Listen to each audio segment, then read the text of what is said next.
Magnificent Delusions by Husain Haqqani, continued. On his return to Pakistan and after taking over as president, Bhutto continued his effort to charm the Americans. He had met the US President and Secretary of State on Friday, December the 17th, and the US Ambassador to Pakistan immediately after his arrival in Islamabad on Monday, December the 20th. On Wednesday, December the 22nd, he visited Farland at the ambassador's residence, breaking protocol that required ambassadors to call on presidents rather than the other way around. Bhutto made it clear that he had deliberately ignored custom so as to signal strongly his reaffirmation of a whole new period of close and effective relations with the United States. As foreign minister, Bhutto knew how Ayub's personal connection with US leaders and diplomats worked to Pakistan's advantage.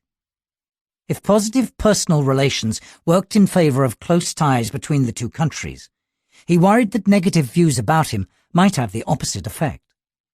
He told Farland that whatever criticism the United States may have had regarding his past posture, he now hoped that this would be forgotten. Thus, within a period of 1 week, he had made that point to the US President and Secretary of State, and he was now repeating it to an ambassador he had lambasted not long ago during the election campaign. The conversation with Farland during this unconventional visit reflected Bhutto's state of mind at the time. At age 43, he carried the burden of reorganizing and running a country that was only 23 years old. He was popular and charismatic, with education from the University of California at Berkeley, as well as Oxford University. He had some experience as a cabinet minister, but the challenges Pakistan faced at the time were staggering. Pakistan had partially disintegrated, and Western scholars and journalists again expressed fears about its viability. Bhutto had taken over a militarily defeated, emotionally shattered, and economically bankrupt country. He wanted to line up America's support behind him for the monumental task ahead of him. Bhutto seems to have a far better chance of building a new nation than any of his predecessors, Brown wrote in the New York Times within a week of his assuming office. The army is dispirited and sick of governing. The new president has a genuine popular mandate, he pointed out. Without the dead weight of East Pakistan, the journalist calculated, the industrial development of the West is likely to move rapidly, especially since massive aid from the US and other Western nations will probably resume soon. In his opinion, Bhutto was probably the most powerful leader Pakistan has had since the founding of the nation by Muhammad Ali Jinnah in 1947. But Brown also foresaw Bhutto's problems. Pakistan had come into being as a homeland for the Muslims of the Indian subcontinent, and Islam was the glue that was supposed to hold everything together. He recognized that Bhutto's interests are more secular than religious. Still, Bhutto would have to walk a tightrope between religious fundamentalism and the needs of practical politics, between socialism and the feudal structure of Pakistan's society, between the urbane wealth of the class that produced him and the wretched poverty of the masses he now commands. Aware of these contradictions, Bhutto told Farland that Pakistan needed a substantial influx of capital into the country to rise out of destitution. He clarified that by capital, he meant both private investment and government-to-government aid. He wished to assure the US government that he would make investment in Pakistan both convenient and worthwhile for foreign investors. He also spoke of wanting democracy to flourish and the need for resolving the issues among Pakistan's provinces and disparate ethnic groups. Bhutto still wanted to reach out to East Pakistan, and the idea of a confederation, which he mooted with Rogers in Washington, was still very much alive. Farland asked Bhutto about the demand in the press that Yahya be put on trial, wondering aloud whether this was a salutary move at a time when the climate called for reconciliation and a playdown of emotions. Apparently, Kissinger had noticed the press reports about Yahya's possible trial. He had instructed Farland to inform Bhutto the United States would have difficulty understanding the decision to do so. Bhutto said that he most certainly did not want Yahya's head, nor was he vindictive. He added that there was a great deal of public clamour, which he found difficult to stifle. But, he noted, with the passage of time, this clamour could be expected to lessen. Having made the pitch for US investment and allaying concerns about Nixon's friend Yahya, Bhutto addressed the all-important topic of India-Pakistan relations. He said he was convinced that India had nurtured the definite intention of liquidating West Pakistan. India, he said, had never truly recognized the 1947 partition, nor, in fact, had been reconciled to it.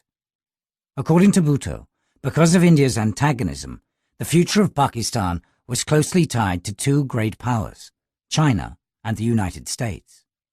He expressed the hope that his negotiations with India would provide a harmony that would allow Pakistan to exist in peace.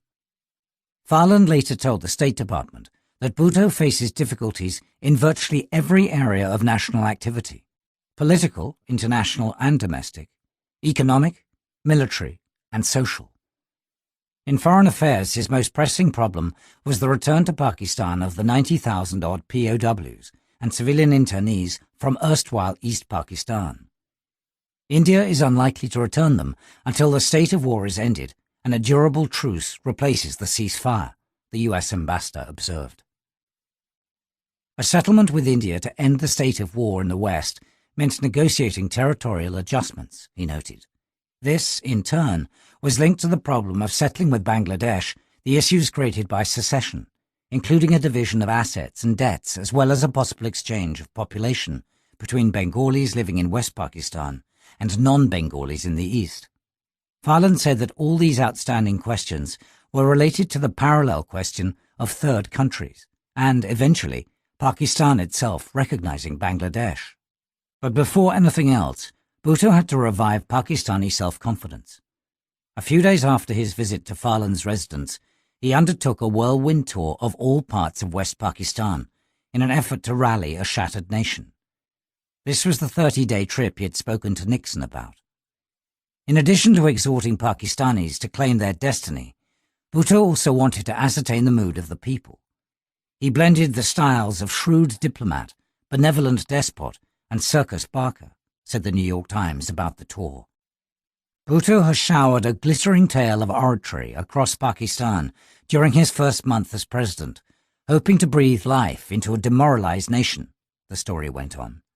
He had succeeded in keeping so close to everyone, Pakistanis of all classes, foreign diplomats and newsmen, that it is hard to view him with detached perspective. Bhutto had targeted his gifted rhetoric at diplomats and foreign journalists in order to change Pakistan's dismal image abroad. He seemed aware that this image is a cardinal reason for Pakistan's present financial insolvency and lack of foreign diplomatic support, affecting even the bankers of the world. According to Brown, the newspaper's correspondent, Bhutto wanted to mollify world criticism by treating visitors to roast venison, folk dancing, a visit to archaeological relics, or a duck hunt. He had released Mujib, proclaimed amnesty for all political prisoners, and abolished capital and corporal punishment. He had moved to break the power of Pakistan's financial oligarchy and assured his people of rapid movement toward the establishment of democratic institutions. Thus, Bhutto took pains every day to reassure the vast Muslim congregations that no laws repugnant to Islam will be enacted by his administration. The mullahs and tribal leaders are not at all sure about him, Brown wrote. It seemed that Bhutto was succeeding in his purpose. Pakistanis determined that he was the leader to preside over the country's revival, and world leaders, including Nixon, offered help in enabling Pakistan to get over the trauma of a second partition. Within a couple of months of the surrender in Dhaka, Pakistanis were beginning to overcome the shock of that monumental fiasco. They felt that the remainder of their country would survive and muddle through, even after losing more than half its population and a large part of its territory. Just as Jinnah was once called Qaid-e-Azam, the great leader, Bhutto was now claimed as Qaid-e-Awam, the leader of the people. As a practical politician, Bhutto eschewed the path of national introspection. He had mustered support by appealing to the Pakistani sentiment of being victims. He spoke of international conspiracies while befriending individual foreigners from whom he sought help for his country. He promised that this stigma of defeat would be wiped out even if it has to be done by our children's children. He called upon critics to get off our back, He did all this, but he did not encourage debate over why Pakistan broke up so soon. Pakistan's own intelligentsia likewise showed little interest in finding answers to that question. Pakistanis were sheltered even from global reflections on their country. The international media was full of reports about the debris the Pakistan army had left behind in Bangladesh. Bodies had been discovered of Bengali intellectuals rounded up and killed the night before the end of war. There were calls for Pakistani officers to be tried for war crimes. Scholars in Europe and North America analyzed the impracticalities of the idea of Pakistan. But Pakistanis sought security in isolation from these discussions and the notion that in Bhutto they had found another savior. Just as Americans had questioned the rationale for Pakistan's creation, they also examined in considerable detail the reasons for its breakup. For some, the idea of Pakistan as the homeland for Muslims in South Asia no longer appeared valid. After all, the majority of South Asia's Muslims no longer lived in Pakistan. Others wondered whether a nation basing its identity only on religion would ever find peace and prosperity. In an essay titled A Lament for Pakistan, author James Michener wondered how people bound together by religion could descend into the orgy of violence witnessed in Bangladesh. I cannot comprehend how the soldiers I knew in the Punjab could have behaved as they did in East Bengal, he wrote. I cannot explain how a nation which was bound together by religion, and that alone, could have so swiftly degenerated to the point where the average Punjabi not only hated the Bengali, but also wanted to kill and mutilate him. And yet I know this happened.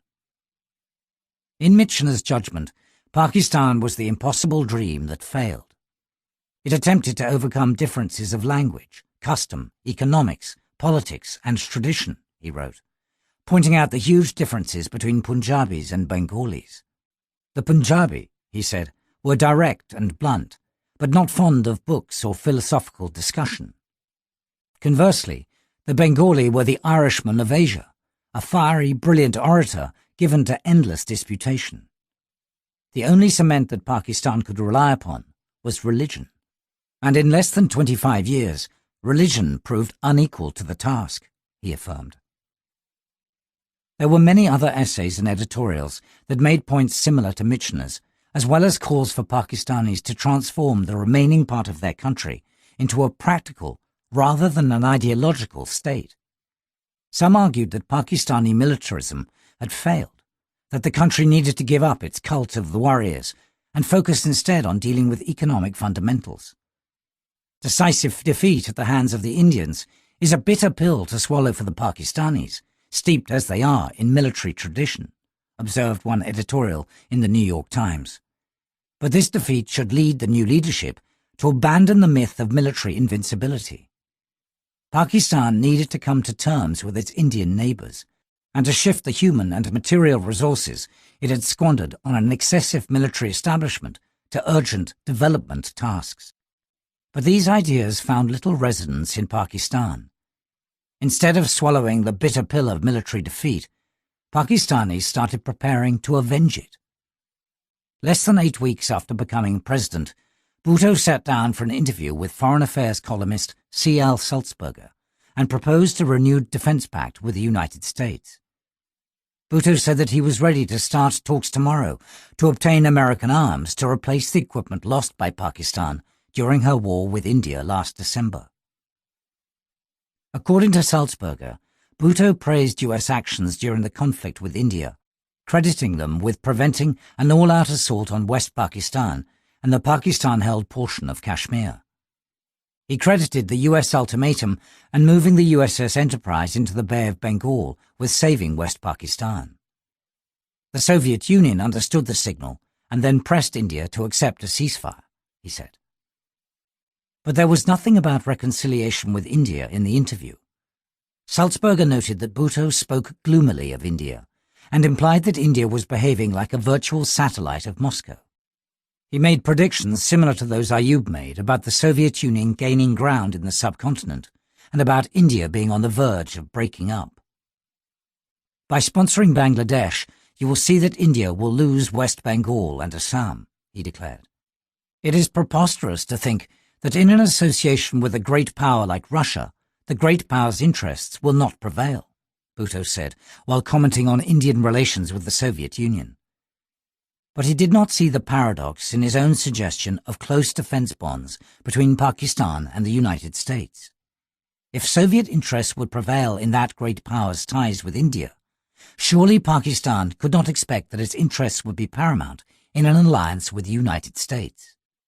Salzberger described Bhutto's geopolitical view as foreseeing an unending danger of Indian aggressive tendencies fostered by Moscow. Bhutto insisted that there was a need for China and the United States to work in concert in support of Pakistan. He said that he discovered sympathy for his idea of close Pakistani ties with China during his Beijing visit, but that the Chinese were against the idea of formal pacts. Bhutto then expressed confidence that Nixon's admirable statesmanship would succeed in fostering a new US-Chinese relationship. This, in turn, would help realize his vision of a US-China concert to defend Pakistan. Bhutto also spoke at length with Salzberger about his desire to achieve profound social and political reform in Pakistan. He denounced Yahya as a drunken, irresponsible man and compared him to Ivan the Terrible. He promised to hold a national referendum on his reform program later that year, and a second plebiscite on the new constitution he wanted the Constituent Assembly to draft. This document, he said, would put an end to any possibility that another adventurer could take power, because, after all, we have had 4 dictatorships in 24 years. Once Salzberger published his interview, Pakistan assumed that Bhutto's wishes had America's blessings. Pakistan's tendency to see everything as part of some Byzantine intrigue was widespread. Pakistanis often saw reports in major US newspapers as trial balloons or orchestrated leaks managed by an American invisible hand. If the Americans had not liked Bhutto's proposal, they reasoned, it would not have received the coverage it did in the United States.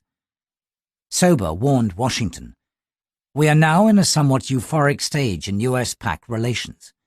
He voiced his conviction that unwarranted expectations were being built up in some quarters in Pakistan.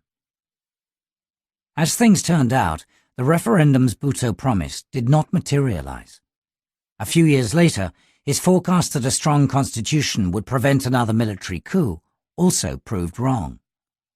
But after publicly stating his geopolitical views, Bhutto moved energetically to try to create the US-China-Pakistan coalition to contain India. He projected India as an enemy of Islam and Muslims, and, by extension, an inveterate foe of Pakistan, determined to dismember it. To Pakistanis, Bhutto presented himself as a fearless and capable thwarter of India's designs, and he described his domestic adversaries as appeasers or agents of India. Although Pakistan had just been defeated militarily, Bhutto said he would continue a policy of confrontation with India until the rights of Kashmir's people were secured and Indian Muslims' persecution ended. If Jinnah had mobilized Indian Muslims on the basis of fear of Hindu dominance, then Bhutto wanted to lead Pakistan in resisting India's domination. But this hardline stance against India, coupled with renewed demands for settling the Kashmir issue, rang alarm bells among the State Department's South Asia experts. Bhutto had made several suggestions to Americans in rapid succession, offering numerous facilities in return for US arms. The Army and the Inter-Services Intelligence, ISI, communicated similar messages through the US military mission and the CIA station in Islamabad. Pakistan's Defense Secretary, Ghiasuddin Ahmed, even identified locations along the Arabian Sea coast for US naval bases.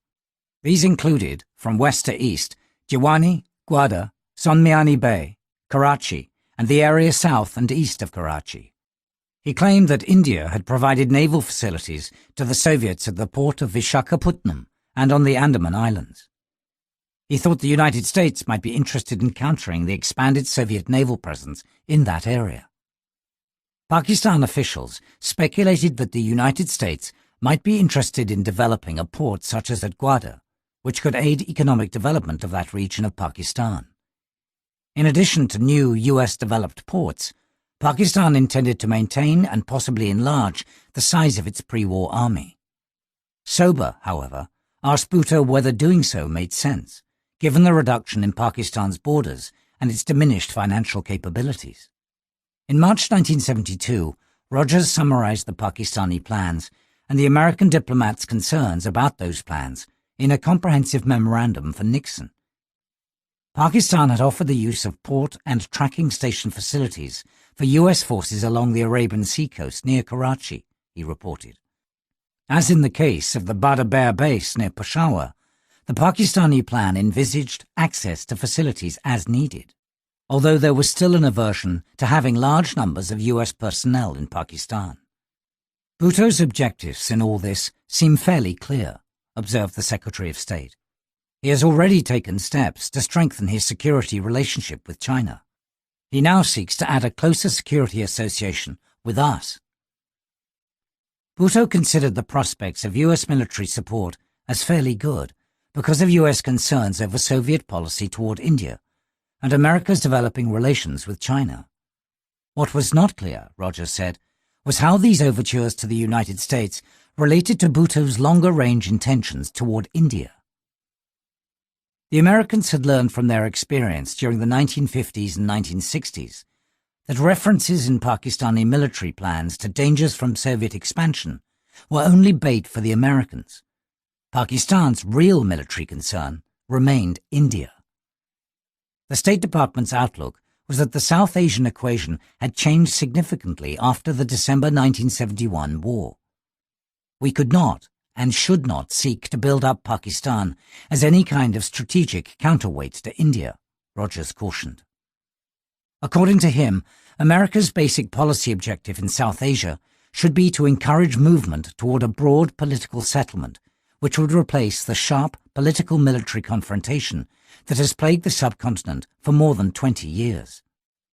The United States, he recommended, should support Pakistan's territorial integrity and economic growth, but it should avoid Pakistan's military build-up because it would encourage Pakistan again to postpone the difficult decisions it must make if it is to reach a basic accommodation with its stronger neighbor.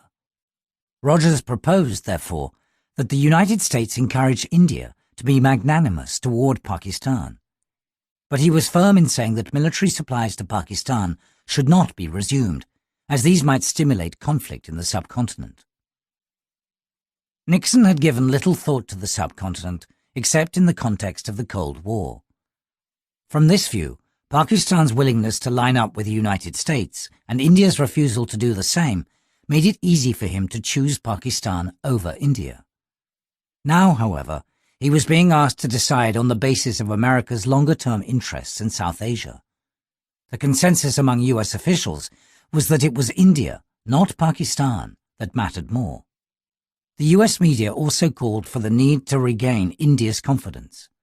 The Indians, however, were in no hurry to make up with a government in Washington whose unaccountable policies aroused anger and anguish even among America's best Indian friends. So Nixon met with Kenneth Keating, US ambassador to India, and told him to start mending fences with New Delhi. India has a friend in the White House, Nixon asked Keating to tell the Indians. We are going to China for reasons of our own. We took action on India because our law requires it, he added. In reality, we are India's best friend. As if to reassure himself that his recent policy had not permanently damaged US-India relations, Nixon observed that India needed relations with all major powers and would want close ties with Washington. The United States is the only one that has no design on her, he said.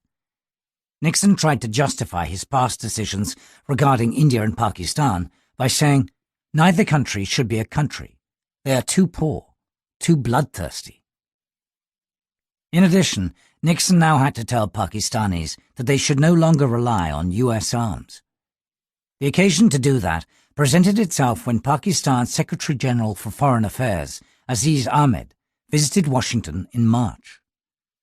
Before the meeting, Rogers called Kissinger to warn him that the Pakistani official was going to give the president a hard sell on renewing supply of military equipment to Pakistan.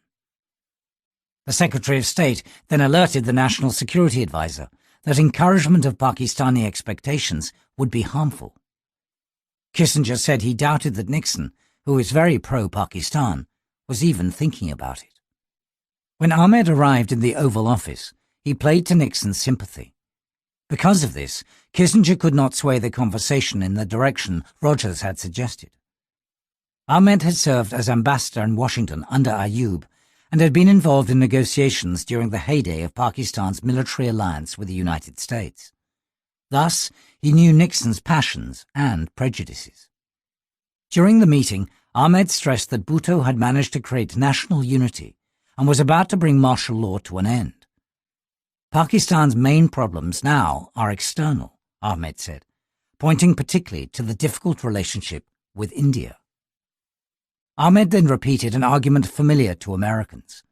Pakistan is militarily very weak, he asserted somberly. It was weak in December and is weaker now. According to him, India knew of Pakistan's weakness and for that reason continued to hold 90,000 men that Pakistan needs for maintaining internal security and order, a reference to the prisoners of war. Ahmed told Nixon that he expected negotiations with India to be tough, as the Indians wanted to use their leverage to settle the Kashmir problem and demand Pakistan's recognition of Bangladesh. The Pakistani diplomat went on to confide to his hosts that Bhutto intended to recognize Bangladesh. It was just a matter of time. Bhutto had come to power with 3 cards to play, he said, stating that the first of these was Mujib's release, which had already been given away. The other 2 cards in Bhutto's hand, according to Ahmed, were the recognition of Bangladesh and the 28,000 Bengali soldiers in West Pakistan whom Mujib wants, and the 20,000 civil servants whom he also wants. Bhutto had already spoken to the Soviets about a deal involving recognition in return for an exchange of prisoners, but he had not heard back. India has moved 3 divisions to the West Pakistani border, Ahmed told Nixon. This maneuver was designed either to exert pressure on Pakistan for the negotiations or for a more serious attack. He said that there had been some thought that the Indians would seize Pakistan-controlled parts of Kashmir, and added that the Chinese did not think that such an attack would occur until after Nixon's impending visit to Moscow. Kissinger said gently that he was inclined to agree with the Chinese assessment. During this meeting, both Nixon and Kissinger avoided telling Ahmed that US intelligence did not believe Pakistan's claims about Indian preparations for another attack on Pakistan. Ahmed also complained that the Chinese capacity to give sophisticated weapons to Pakistan was very limited. France, he said, could provide some for cash, but Pakistan had no means to pay. Pakistan once again needed the United States to help equip its military. As in the past, Ahmed tried to play on potential superpower rivalry. He said he would not be surprised if the Soviet Union offered Pakistan a friendship treaty within a year. The Soviet interest seems to be in showing that it is the USSR and not the US or China who will provide security in the subcontinent, he declared. As an example of the role the Soviets were playing, Ahmed mentioned that through Ceylon, Pakistan had sent messages to the Indian Prime Minister, Indira Gandhi, and the answers had come back through Moscow. This showed that the Soviets intended to keep the peacemaking process very much within their grasp. He noted that the Indians also were pushing for greater control in South Asia. They had offered treaties of their own, similar to the ones signed with Bangladesh, to Burma, Ceylon, and Nepal. Nixon heard Ahmed out and avoided saying explicitly that the United States did not want to get back into the business of supplying weapons to Pakistan. Instead, Nixon said that the United States would provide all the help it could, but most of our help would be in the economic field. He cited difficulties with Congress and the US election in November as reasons why he could not move ahead with any military assistance. But he said his administration would do all it could so that Pakistan's own resources could be free to work out its military arrangements with other friends. This kept Pakistan's hopes of securing sophisticated weapons from the United States alive. Bhutto continued to remind the Americans that Pakistan needed military materiel to deal with threats from the Soviet Union and India. Soon after Ahmed's Washington visit, he wrote a letter to Nixon claiming that the Indians were threatening the preservation of the tenuous peace that has been achieved. He insisted that India had moved 5 additional divisions to the West Pakistan border, and the Indian Chief of Staff had recently visited Moscow to replenish military equipment. The Soviet Union and India have stepped up their subversive activities in both Baluchistan and the Northwest Frontier Province, he contended. Contrary to Ahmed's evaluation of Pakistan having achieved domestic strength, a US national intelligence estimate contended that assessing the prospects for Pakistan was unusually tricky. It reported that, defeated in war, beset with unrest, its eastern province lost, ruled by new leaders, Pakistan faces a most uncertain future. It then listed several difficult but unavoidable decisions facing Bhutto or his successor, including making peace with India, preventing the breakup of the country, developing a new social and economic consensus, and creating and maintaining new viable political institutions. The intelligence forecast pointed out that many developments with respect to Pakistan will be determined by decisions made outside that country and over which it will have little control. Pakistan, it said, could have a brighter future if it secured an acceptable and amicable settlement with India and achieved a stable political consensus. The opportunity for creating a new South Asian equation came when India and Pakistan agreed to peace talks in the summer of 1972. Bhutto then travelled to Simla, an Indian mountain resort that served as the summer capital during the British Raj, to meet Indira Gandhi. But this was hardly a meeting of equals. Bhutto had to negotiate the release of Pakistani POWs with someone he had publicly derided in the past. He also had to secure the return of 5,139 square miles of Pakistani territory that India occupied. Thus, Bhutto represented a defeated country. Gandhi, however, was the leader of a victorious nation. From India's perspective, this was the moment to finally resolve the dispute over Jammu and Kashmir. As East Pakistan had already become Bangladesh, West Pakistan could not realistically hope to maintain parity with India. Pakistani leaders had often said that Kashmir was the core issue that poisoned India-Pakistan relations. With this in mind, settling it once and for all when Pakistan was at its weakest could pave the way for normal relations. The bitterness of partition could then finally begin to erode, at least from India's perspective. Bhutto was well prepared for the negotiation.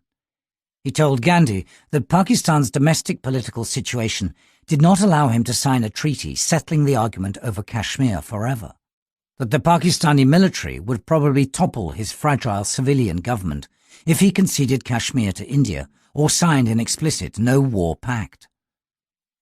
Radical opinions would gain popularity in Pakistan, he argued, that would accuse him of losing Kashmir in addition to East Pakistan. The Pakistani president pleaded for the middle ground. The two countries should start the process of de-escalation of tensions, he suggested. He could always return a few years later with a stronger hand at home in order to deal with the deeper sources of conflict. Against the advice of some of her officials, Gandhi was persuaded of Bhutto's argument. Although she distrusted Bhutto, she saw him as preferable to likely alternatives. She calculated that a successor military regime would be even more hostile to India than was Bhutto. For India, domestic unrest or the balkanization of Pakistan, with its impact spreading to neighbouring countries, could not be a favourable development. Gandhi concluded that it was better to postpone a final agreement on Kashmir's status than to push for Bhutto to accept India's demands immediately. The compromise was to declare that the two countries are resolved to settle their differences by peaceful means through bilateral negotiations. This effectively precluded war. The ceasefire line in Jammu and Kashmir was declared the line of control, LOC. Indian signatories interpreted this to mean that actual control was now synonymous with legal possession. Bhutto claimed later that he had saved Pakistan from the ultimate humiliation of completely giving up its claim on Kashmir. The Simla Accord also facilitated the exchange of 36,000 Bengalis remaining in Pakistan with 90,000 Pakistani prisoners of war in India. Pakistan also got back the territory it had lost in the West. The Washington Post proclaimed that the achievements registered at the first Indian-Pakistani summit at Simla surpassed all expectations. It complimented Indira Gandhi and Bhutto for building the diplomatic foundation for a regional structure of peace, such as the South Asian subcontinent has not known in the 25 years since British power retired.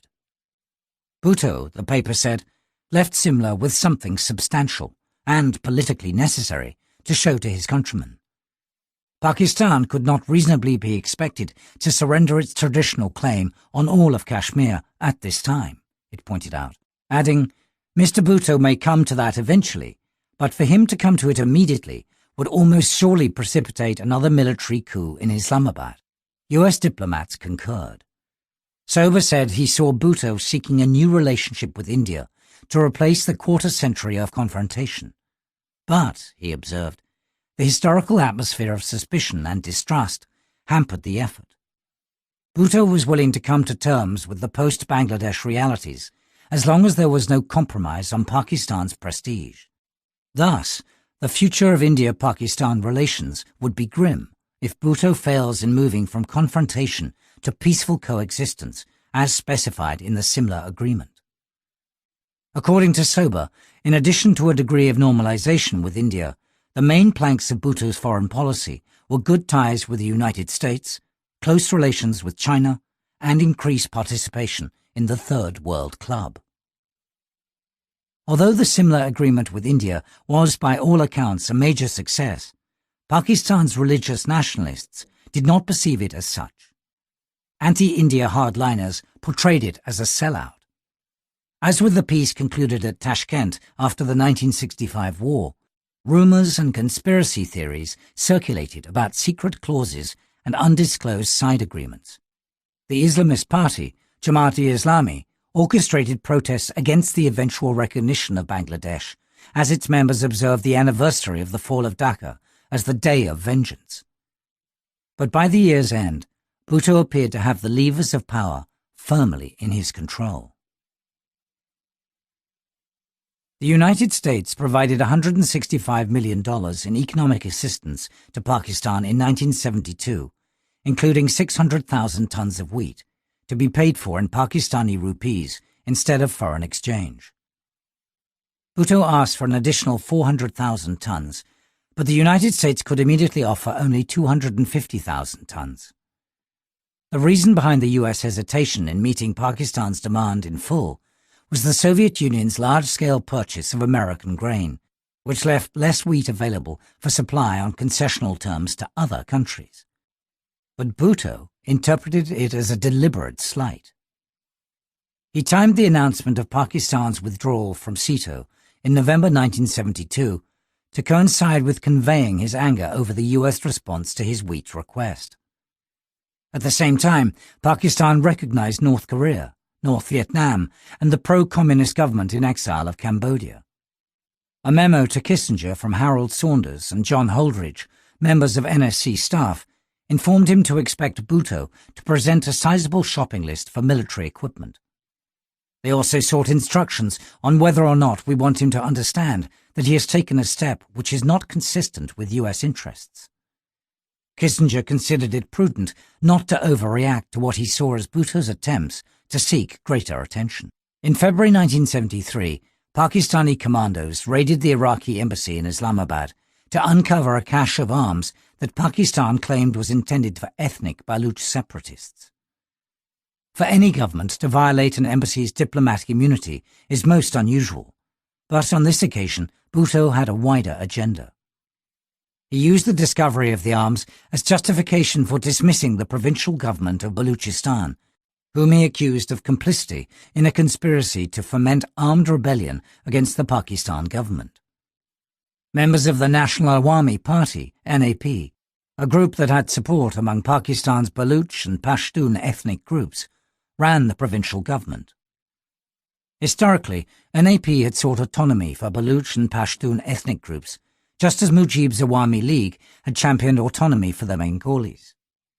As such, coming so soon after the Bangladesh War, Bhutto's allegations about designs against Pakistan's integrity appealed to the dominant Punjabis. The slogan of "Pakistan in danger" was almost as effective for Bhutto as "Islam in danger" had been for Jinnah before 1947. Bhutto wrote to Nixon describing the Iraqi arms intrigue and connecting it to the Soviets. Then he approached Sober to seek his help in working out a compromise with Baluch politicians, some of whom the US diplomat knew. Because conducting dialogue between the government and an opposition faction is not part of an embassy's normal functions, Bhutto acknowledged that he had made an extraordinary request. Sober conveyed Bhutto's message to the former governor of Baluchistan, only to have Washington instruct him not to play a role in the domestic conflict. Sober bowed out as political negotiator, telling Bhutto that he did not want opponents of US-Pakistan relations to misconstrue his part. The unusual episode thus reflected Bhutto's bid to ascertain his standing with the Americans. Dulles and Johnson had stood by Ayub, and Nixon's tilt toward Pakistan was partly a function of his regard for Yahya. Bhutto wanted to determine whether similar goodwill existed among Americans for him. He was disappointed to learn that the United States did not consider him a friend.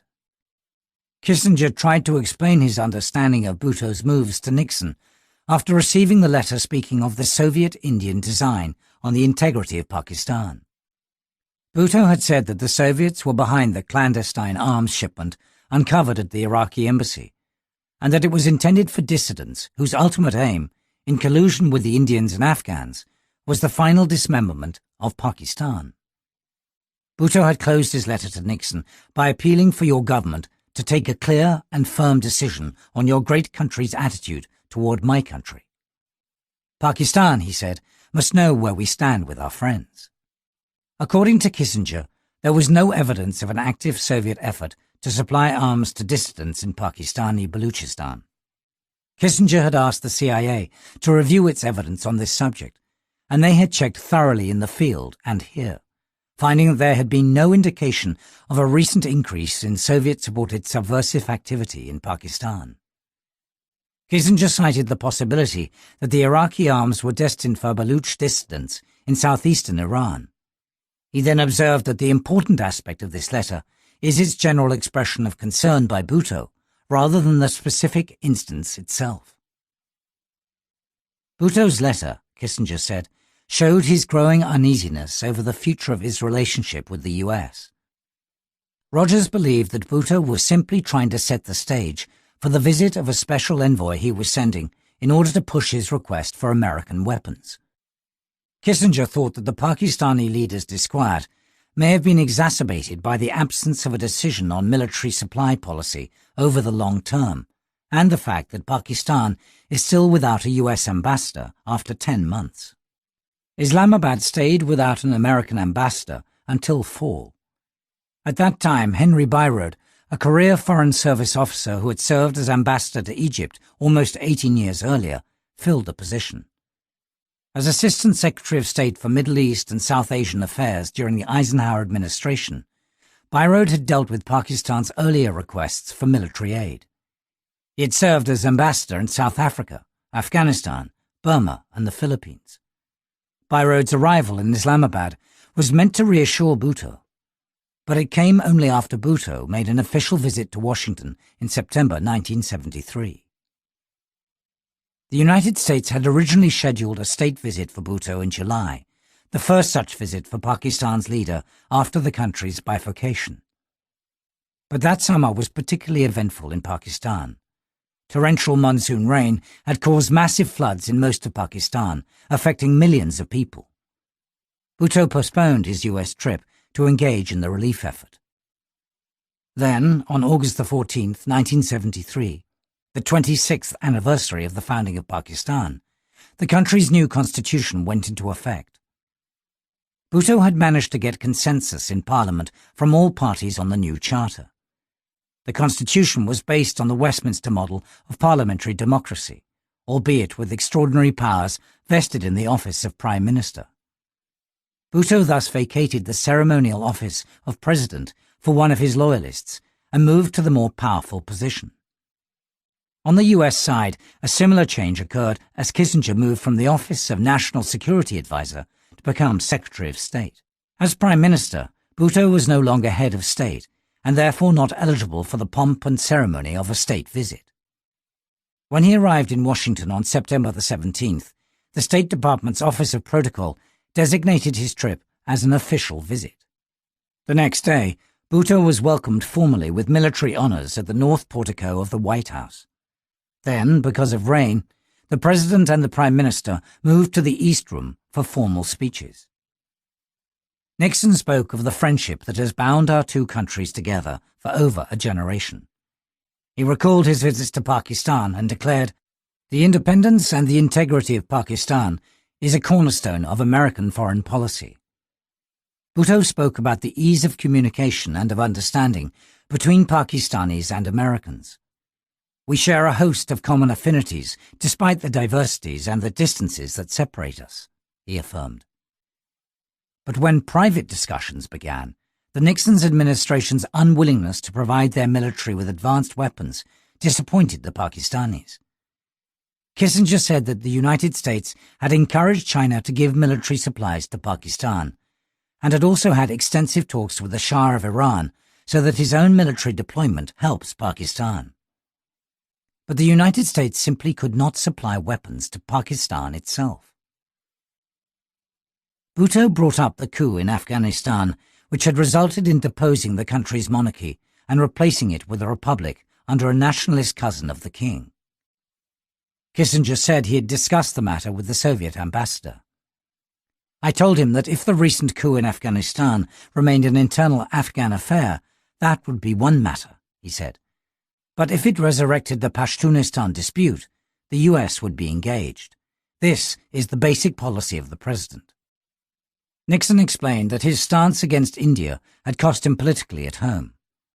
"We have a number of people in the US who are enthusiastic supporters of India," he remarked.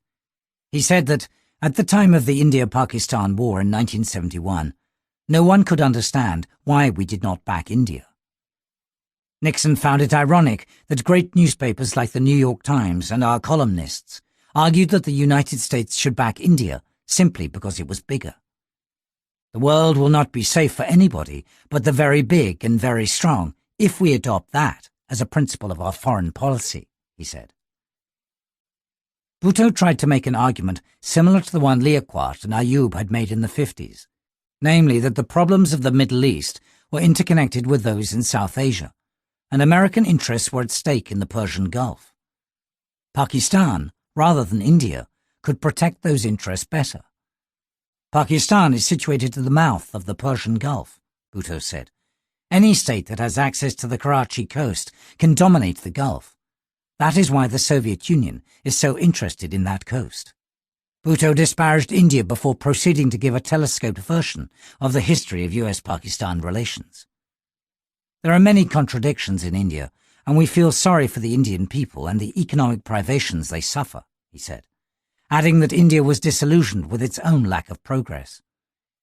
"India has burned its fingers in the furnace of Bengal," Bhutto continued. He made the case that India was more likely to break into pieces than was Pakistan. "Over the years we have had Sikhs, Nagas, Mizos approach us for help against India," he said. "They wanted our support in their fight for autonomy within India. We did not give them our support." Implicit in the statement was the suggestion that India had played dirty in Bangladesh. If Pakistan did the same, it too could succeed in causing India's fragmentation. According to Bhutto, Pakistan was not the only neighbour of India that had suffered at its hands. Nepal, Sikkim, Burma, and China had all suffered similarly. Pakistan, however, had been committed to Western civilization. "We have been committed to the US," Bhutto declared. He recounted the relationship almost year by year, suggesting that the Americans had let Pakistan down by helping India during its war with China in 1962. "India needs US economic assistance," he said. "The US does not need India. There is no reason why the euphoria toward India should continue." Bhutto's line of reasoning echoed Jinnah's belief that the United States needed Pakistan more than Pakistan needed the United States. The generally pro-Pakistan Nixon made no attempt to question Bhutto's fundamental assumptions, stating only that the tragedy of the early days was in not settling the Kashmir question right at the outset. But Bhutto had just demonstrated that Pakistanis considered India an existential threat. Kashmir was the manifestation, not the cause of the conflict. The State Department had told Nixon in his talking points for the meeting that Pakistan's security problems were primarily political, psychological, and economic. The Pakistani Prime Minister told his US hosts that Pakistan was going to have a problem with the Afghans because they lay claim to 2 Pakistani provinces. According to him, it was not Afghanistan that wanted to revive its claim from the past. We believe that the USSR is interested in reviving this problem. Afghanistan by itself is no problem for Pakistan, he declared. Bhutto reported that the Soviet Union had its eyes glued to the coast. Afghanistan alone would not fulfill Soviet ambitions. India alone would not fulfill Soviet ambitions. The Soviet objective, he said, was to get Pakistan to join the Asian Collective Security Pact that Brezhnev had proposed. Bhutto did not think that Afghanistan's new president, Mohammed Daoud, was rooted in the coup that brought him to power. The majors and colonels under him trained in the USSR, he said. Those young boys are difficult to predict. They will not rest until we get harpooned and lassoed.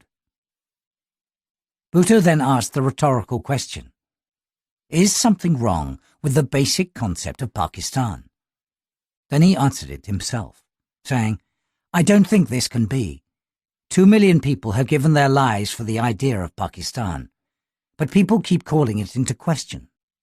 He cited the 2 million dead as a reference to Muslims killed during the riots over partition, which was a consequence of the idea of Pakistan rather than pre-planned sacrifice for it. Bhutto had effectively proved Nehru and Indira Gandhi's assertion that the need to justify their nationhood troubled Pakistanis most. Neither Kissinger nor Nixon knew that Bhutto's analysis was uncannily similar to the conversation Ayub had with Eisenhower in Karachi in 1959. On that occasion, the Pakistani military dictator had spoken of Afghanistan with contempt and had pointed to what he described as the potential for India's disintegration. Pakistan was only 12 years old at the time, but its military ruler thought it had superior standing as a nation and a state than did neighbouring countries that had existed in some form or other for much longer. Now Bhutto, an elected prime minister, was confirming that Pakistan's sense of self and its view of the other had not changed after democracy supplanted dictatorship. Ayub and Yahya would have said similar things, though possibly less eloquently. Although Nixon had been very warm toward him, in the meeting Bhutto failed to get what he wanted most from the United States. In the military area, our hands are tied, the US president said. Nonetheless, he advised Bhutto to address Pakistan's public relations problem in the United States. In his opinion, Bhutto's credibility with a liberal establishment would develop more support in Congress for the United States helping Pakistan. The US administration had returned to a policy limited to providing military spare parts, and Nixon wanted to wait for the right political climate before moving forward further. Bhutto had a second go at getting Nixon's support for the military supply relationship in their next meeting, which was on the second day of his official visit. He told Nixon, who was already feeling the brunt of the mounting Watergate scandal, that he felt embarrassed to complicate a problem for a friend. He would not have raised the question at all if Pakistan were not so badly menaced. In addition to asking for US weapons, Bhutto said, "We want a port in Baluchistan." Apparently, the Iranians were building a port at Chabahar, so Pakistan needed one on its coast. The Soviets are deeply interested in this coast, and they have offered to help us with oil exploration, geological survey, and that kind of thing, Bhutto said, to arouse Nixon's interest. We would rather have a US presence. He showed Nixon and Kissinger a map of Baluchistan so they could see the location of Ormara, on the Makran coast, where the port was to be built. Bhutto promised that if the United States were interested, There could even be a US presence there. This was a major turnabout for Bhutto. For years he had argued that maintaining equal distance and equal friendship with all major powers better served Pakistan's interests. In fact, soon after leaving Ayub's cabinet, he had published a book titled The Myth of Independence, in which he argued for strict bilateralism. He had written that military alliance with the United States had compromised Pakistan's independence of action in relation to India, the country's main adversary. Now, however, he was offering not only bases to the Americans, but also agreeing to a US military presence. But times had changed. The United States no longer saw bases in Pakistan as strategically important. Kissinger repeated the proposition of routing weapons through Iran. He wondered how Pakistan could get equipment without India not immediately learning about it. The Indians will make a storm in a teacup whenever they learn about the slightest little bit of equipment coming into Pakistan, Bhutto quipped. India spends some $2 billion on arms while its people are starving, he said, adding that if India were to reduce its military budget, Pakistan could do the same. There was one problem, however, with channeling military assistance through Iran. It is very well for Iran to say that Iran will come to Pakistan's aid, Bhutto said, but this creates a bad reaction in Pakistan. Our people are a strong people, and they respond by asking why Pakistan needs Iran's aid. Kissinger could tell Iran's Shah that for him to talk about aiding Pakistan suggests that Pakistan is going to disintegrate tomorrow and Iran will bail us out. The Shah should support Pakistan, but not talk about it, as his pronouncements creating a feeling of inferiority among Pakistanis. The Pakistani Prime Minister also called for 500,000 tons or 600,000 tons of wheat and 100,000 tons of edible oil under PL 480, the US law that allowed poor countries to pay for food in their own currencies. Kissinger explained that the US situation with wheat was tight, but promised to look into the request. Bhutto also asked for help in attracting American private investment. Nixon remarked that I think it is a good place to invest. If I had some money, I would put it there. But he cited investors' concerns about the uncertainties of South Asia. Nixon did not comment on Bhutto's policy of nationalizing major industries, banks, and insurance companies. Although foreign investment had not been nationalized, the confidence of Pakistan's business community had been shattered, which in turn discouraged foreign investors. Americans understood the need to address economic disparities, but they did not see socialism as the solution. Treasury Secretary John Connolly had discussed with Bhutto and his finance minister the potential impact of expanding the public sector on the economy soon after Pakistan's first wave of nationalization. After that, American officials avoided ideological debates about economics with Bhutto or his officials. The American media welcomed the Nixon administration's policy of engaging Pakistan without offering military assistance.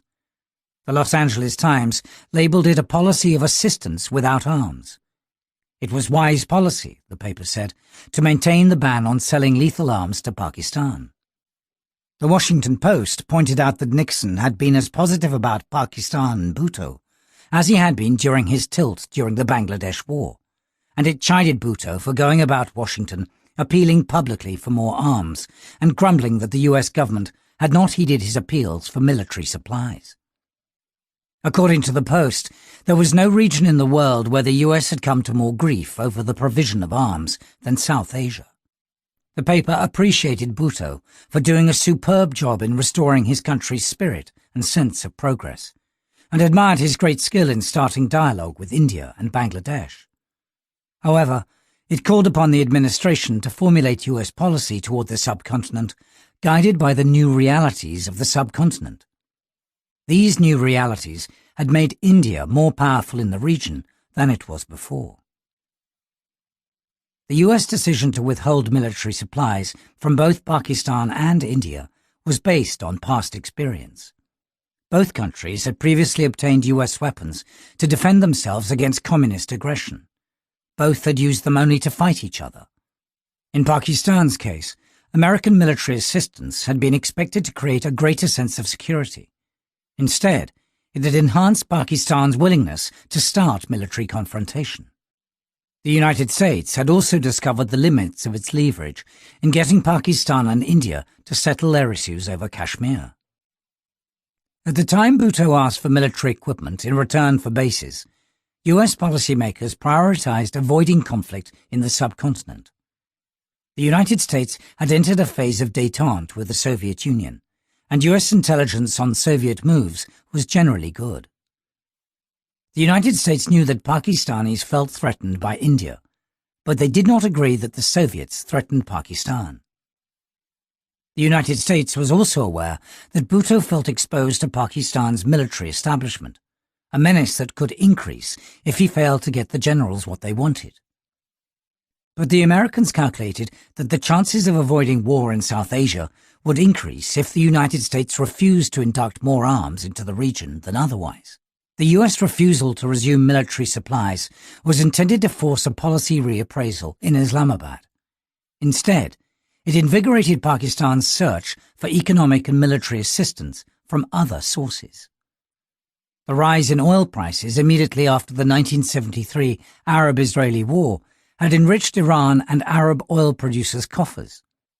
The sheikdoms in the Gulf region had thus emerged as fully independent countries, with cash on hand and little infrastructure. Their militaries and police forces had yet to get off the ground. On his return from the United States, Bhutto started working on schemes for Pakistan to benefit from the Middle East oil boom. During his meeting in Washington, Bhutto had proudly told Nixon and Kissinger that he had accomplished the difficult feat of simultaneously maintaining good ties with Iran and the Arabs. Pakistan, he had said, maintained good relations with the Arab states, even with the new Messiah in Libya, a reference to Muammar Gaddafi.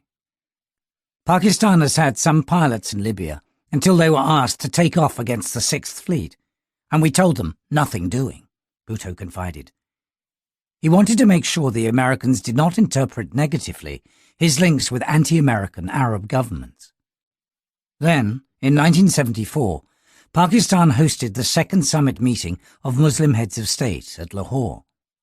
Amid much fanfare, kings and presidents of 35 Islamic countries and the head of the Palestine Liberation Organization, PLO, assembled to give life to the Organization of Islamic Cooperation, OIC, originally formed 5 years earlier. For many Pakistanis, it was the realization of their long-held dream of pan-Islamic leadership. Bhutto used the occasion to recognize Bangladesh, as Islamic countries' support for this decision helped him overcome opposition from domestic ultranationalists. He also benefited from being at the side of every Muslim king and potentate, and he developed close ties with most of them. One of the special relationships forged as a result of the Islamic summit was with Saudi Arabia. Within a year, that country provided Pakistan with an interest-free loan of $100 million. The Saudis made generous contributions toward charities and the building of mosques. When Pakistan faced a balance of payments crisis in 1975, Arab countries and Iran chipped in $770 million for Pakistan and pledged another $391 million in support of specific projects. The Saudis also gave a grant of $30 million in addition to a soft loan of the same amount from the Saudi Development Fund. In return, Pakistan flattered the Saudi royal family by naming towns, roads, schools and mosques after them. During a 6-day state visit, King Khalid of Saudi Arabia referred to Islam as the indissoluble bond of unfailing strength and indestructible solidarity between the two countries. Pakistan also started exporting skilled and unskilled workers to Middle Eastern countries. These workers earned wages much higher than they could in Pakistan. Their hard currency earnings, when converted into Pakistani rupees, enabled their families to live better than others could. The government then added a few sweeteners to the prospect of a tough life in the desert. Overseas workers were allowed tax-free import of consumer goods that were otherwise exorbitantly taxed. Manpower export had the potential to reduce Pakistan's dependence on foreign aid and provided Pakistan with a new source of foreign exchange. It was also a bonanza for the families of those working in the Gulf. However, it also powered consumption and some construction instead of becoming the source of investment in Pakistan's industrialization. Further, Pakistan's bloated government and ever-expanding military needs did not allow dependence on external assistance to end. By the time Bhutto was removed from power in 1977, remittances had risen to nearly $500 million. In subsequent years, worker remittances continued to rise, reaching $14 billion in 2012. But even with increasing remittances, Pakistan has continued to seek aid not only from the United States and Western industrialized nations, but also from the Arab countries that Bhutto had wooed. The availability of petrodollars helped Pakistan, at least in the short term, to deal with its military supplies problem. Pakistan signed agreements with Saudi Arabia, Libya, Jordan, Iraq, Oman, United Arab Emirates, and Kuwait to open Pakistani military training institutions to their country's officers. In exchange for cash or arrangements to pay for military equipment, Pakistan also offered military advisors and trainers for several countries. As a result, within the first year, there were 893 Pakistani advisors and 914 military trainers in the Middle East. The military manpower deals were sometimes transformed into barter arrangements to buy hardware Pakistan needed. Libya gave Pakistan $200 million to purchase arms in return for Pakistani pilots for the Libyan Air Force. Abu Dhabi funded Pakistan's purchase of 32 Mirage 5 fighter aircraft from France at a cost of $330 million and contracted Pakistani crews to fly 24 for its own air force. But the potentially largest Arab-backed military purchase never came to fruition. Saudi Arabia offered to fund Pakistan's purchase of 110 American A-7 fighter bombers, which would have cost $200 million. But by that time, the United States had become concerned about Pakistan's covert nuclear weapons program. The United States demanded that Pakistan withdraw its decision to purchase a $150 million nuclear waste reprocessing plant from France before it would consider selling the A-7s to Pakistan. When India announced on May 18, 1974, that it had tested a peaceful nuclear device, Americans were preoccupied with controversies related to the Watergate scandal. Although the timing of the test may have been a shock, the United States had been tracking India's nuclear program for a while. Soon after the Bangladesh War in February 1972, the State Department's Bureau of Intelligence and Research, INR, had sought the CIA's opinion on the possibility of an Indian nuclear test. The INR director, Ray Klein, had written in a report forwarded to CIA Director Richard Helms that India probably has undertaken research directly related to the development of nuclear weapons, and may well have fabricated one or more nuclear devices. India apparently had 50 to 60 kilograms of plutonium at the time, produced in its Canadian-Indian reactor U.S. Cirrus facility at Trombay. This would serve as fissionable material for devices, which the Indian government wanted to test as peaceful nuclear explosives, PNEs. The United States and Canada had assisted India in building the Cirrus reactor, and India's agreements with both countries restricted it to peaceful purposes. But the agreements did not provide for inspection or verification procedures to determine the uses for Cirrus-produced plutonium. Moreover, Klein pointed out, the language of the agreements did not specifically preclude peaceful nuclear explosions. India had not accepted US and Canadian interpretations of these agreements as precluding all nuclear explosions on the ground. In the North American reading, any such explosion would be identical to a nuclear weapons test. Regarding the prospects of an Indian decision to proceed with a nuclear test, Klein had stated that in his judgment, such a decision is unlikely during the next few months and may well be deferred for several years. The political and economic restraints would appear in the near term to outweigh the international political or military benefits which could flow from becoming the world's sixth nuclear power.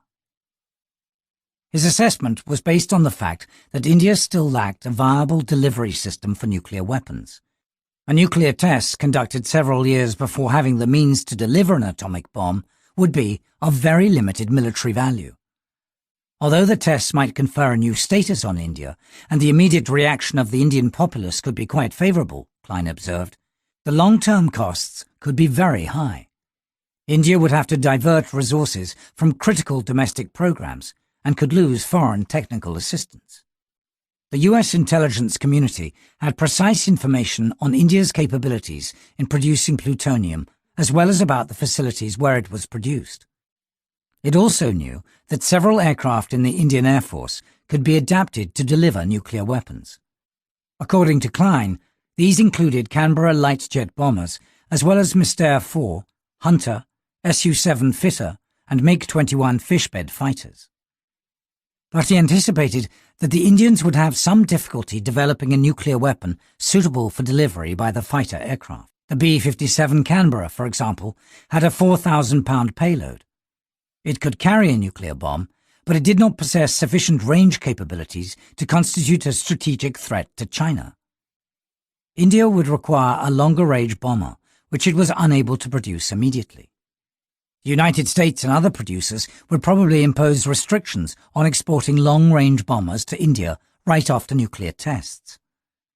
The Indians would most likely try to acquire a strategic missile system. Klein's conclusion in 1972 was that although India could conduct a nuclear test, it most likely would not do so.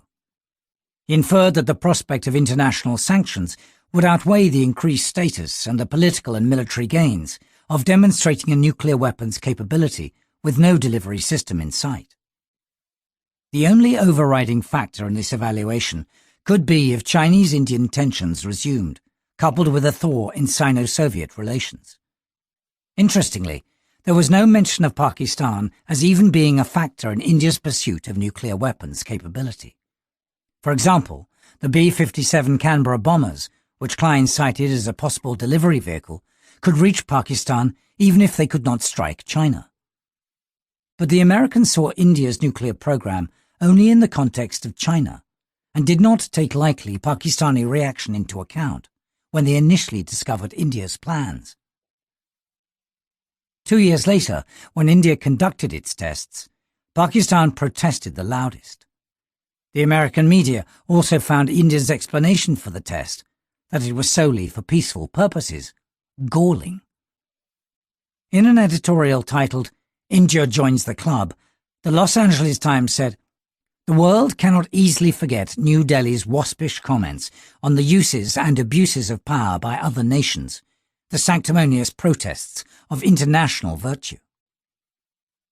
The US Embassy in Delhi attributed the timing of the test to India's need for a psychological boost. India has exploded a nuclear device at a time when India is in deep economic difficulty, it reported. The government was contending with a rising tide of disillusionment and discontent, corruption, mismanagement, labour indiscipline, rampant inflation. Food shortages and the impact of the high cost of crude oil had led to dismal economic performance and severe political unrest. Indian leaders sought to recreate the atmosphere of exhilaration and nationalism that swept the country after 1971. They had just wrapped up an agreement with Pakistan and Bangladesh on residual issues from the Bangladesh War. A nuclear test was therefore the next step to make Indians feel that they were citizens of a stronger nation. Any international backlash, condemnation and retribution to the test would help Indira Gandhi's government appeal to chauvinist feeling at home. The picture of a government embattled and standing up to foreign abuse could be quite useful to the Indian leadership today, US diplomats in India concluded.